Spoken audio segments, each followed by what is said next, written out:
আমাদের দোকানের নাম হচ্ছে লক্ষ্মী জুয়েলার্স। তো আমি অনিন্দ বসাক, আর হচ্ছে আমার যে কর্মচারী ছিল ওনাকে 4 বারে ওয়াশ করার জন্য বাইরে পাঠানো হয়েছে। বাইরে পাঠানোর পরে তারা 3-4 বার অ্যাটেম্প করার পরে থার্ড টাইম অ্যাটেম্পে ওরা আমার ভিতর থেকে ক্যাশের ভিতর থেকে আমার পুরো স্টকের যে বক্স ছিল পুরো বক্সই ওনারা নিয়ে চলে গেছে। এই আমি ফুটেজ যা দেখলাম এটাই ছিল আর কি। ওনারা রিং দেখতেছে, রিং কিন্তু দেখা যাচ্ছে কাস্টমার, কিন্তু ভালো কাস্টমার দেখা যাচ্ছে। বলছে আমি সেটা ভাবতে ভালো কাস্টমার। তা আমাদের একজন বোবা ছিল, তা আমাকে বলতেছে আমি কোনো কি বোবা নাকি, তত বলতে আমাকে রিংটা লাগা জানতো। তা আমি কাস্টমার সেটা রিংটা লাগাই দিচ্ছি, আমি রিং লাগাচ্ছি। আমি যখন ভাবতে কাস্টমার মানে আমার মনে হয় যে সামনের যে তারাও ওদের লোক। হ্যাঁ, আমাকে তারপরে করে যে আপনি ঠিক আছে আপনি দেন, একবার দাম কম বেশি আমি দিলে নেন, বাদ দাম দিতে পারবো না। তবে আংটি দেখলে আংটিও দেখাইলাম, আমি দেখালাম উনি বলে যে ছুঁয়ে দেন, আমি ছুঁয়ে দিই, ছুঁয়ে সব কিছু ছুঁয়ে দিচ্ছি, ছুঁয়ে এমন জায়গা ছুঁচ্ছে নামা কোনো কম্পাকে ইয়ে না। 5-6 জন বোরখা পরে মহিলা আসছিল, আমি ছিলাম না, আমার বড় ভাই ছিল। বড় ভাইকে এই জিনিস সেই জিনিস দেখতে চায়, দেখে ব্যস্ত রাখছিল। রাখাতে এই দিক দিয়ে আমার বাক্স ছিল 2টা সোনার, একে ব্যস্ত রেখে এখান থেকে সে নিয়ে গেছে আর কি।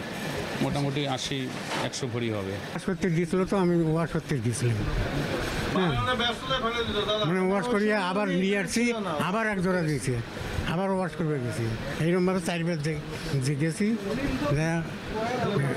পরে আসি শুনি। আসলে এখন এই আধুনিক এই যে কারসাজিগুলো আমাদের ব্যবসায়ীরাও, আমরা তো ব্যবসা করি, আমরা তো অন্য চিন্তা ভাবনা করি না।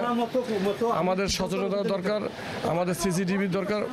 সবচেয়ে বড় বিষয় হলো আমাদের বাংলাদেশ গণতন্ত্রী সরকারের যে প্রশাসনের দিকে আমার আকুল আবেদন, তারা যেন আমাদের এই ভিডিও ফুটেজ দেখে তাদের যে কলাকৌশল বিভিন্ন জেলায় ছবিটা পাঠায়, যে এই ধরনের লোকজনকে যদি মানে আইনের আওতায় আটকানো যায়, তাদের কথোপকথন হয়তো বা আমরা আশা করি এই মাল উদ্ধার করা সম্ভব।